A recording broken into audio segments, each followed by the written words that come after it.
Before I began to replace a wristwatch battery by myself, I used to visit a small mom-and-pop clock shop. It was diffidently situated in a nook of a supermarket. Although the supermarket had fairly many shoppers around, they just walked past the clock shop and seldom got in. The shop looked near deserted, and I often saw an old couple who kept the shop nodding off over the counter. The old man was a typical bull-headed craftsman. He never pitched or chatted friendly to the customer, but worked on a watch intensely and precisely. All his tools looked as old as he himself was, having used for who knew how many years. Every watch of mine I brought there was a cheap one, and yet he treated them as if they were high-end watches. One of my wristwatches has a peculiar shaped lid, and when I brought it in for a battery change, he closed the lid with his own hands by taking 10 minutes since his tool was too old to deal with the shape. When I brought in an apparently broken wristwatch, he poured a mysterious liquid inside the watch and dried it with the ceiling light by standing on the chair to reach up the light for 10 minutes. The watch started ticking again magically and has been in top shape since then. I had never left the counter during his work because I liked to look at it so much. Everything he was doing to a watch attracted me immensely. I would even gaze at a simple battery change with fascination. He would use a wearable loop, clean the lid with a tiny brush, open it, take out an old battery with tweezers, bring a new one from behind the curtain, engrave the date on the battery so that he could evaluate its duration on the next change, put it in, close the lid with his old tool, and set the time with his wristwatch.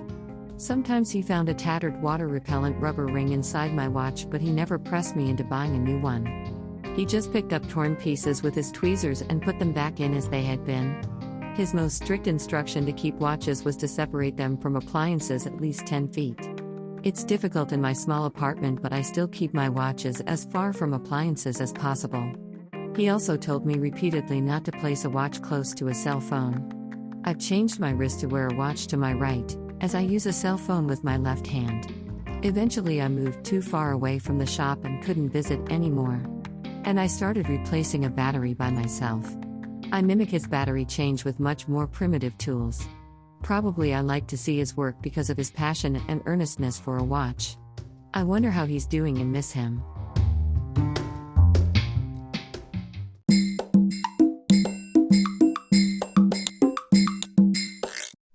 Audiobook, Japanese Dream by Hitomi Woods, on sale at online stores or apps. Apple, Audible, Google Play, Nook Audiobooks, 43 available distributors in total.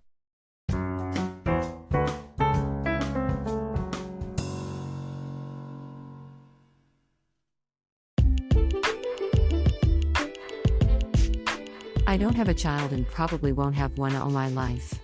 But in my dreams, I've cuddled my baby for several times. It's a boy and always the same baby, and I firmly believe I have a child in a different dimension. One day, in my dream, or in that dimension, I saw him in his 20s. It was the future. He lived in a secluded village and was devoted to an unfamiliar future sport. He didn't notice me as I was watching him from somewhere far. I was so happy to see my baby have grown up and see him not working at an office as a businessman. An elderly man passed by me and I asked him about the sport my son was practicing intently. My question was if the sport was some kind of official, recognized, or popular, which was somehow a possible way to make money. He told me that this sport was completely unknown to the public and there was no event or competition, thus it never brought money whatsoever, not a cent. I burst into tears for joy. Not only he didn't become an office worker for a steady income, but also he chose the profession that was totally unrelated to money or fame. He wasn't interested in them. His only interest was the sport. I couldn't stop crying for joy, thinking how ideally he had grown up and what a perfect son he was to me. I felt thoroughly proud of him and grateful for him to become as he was. Since I saw that dream, I felt more confident of myself because I've raised an honorable child in the other dimension.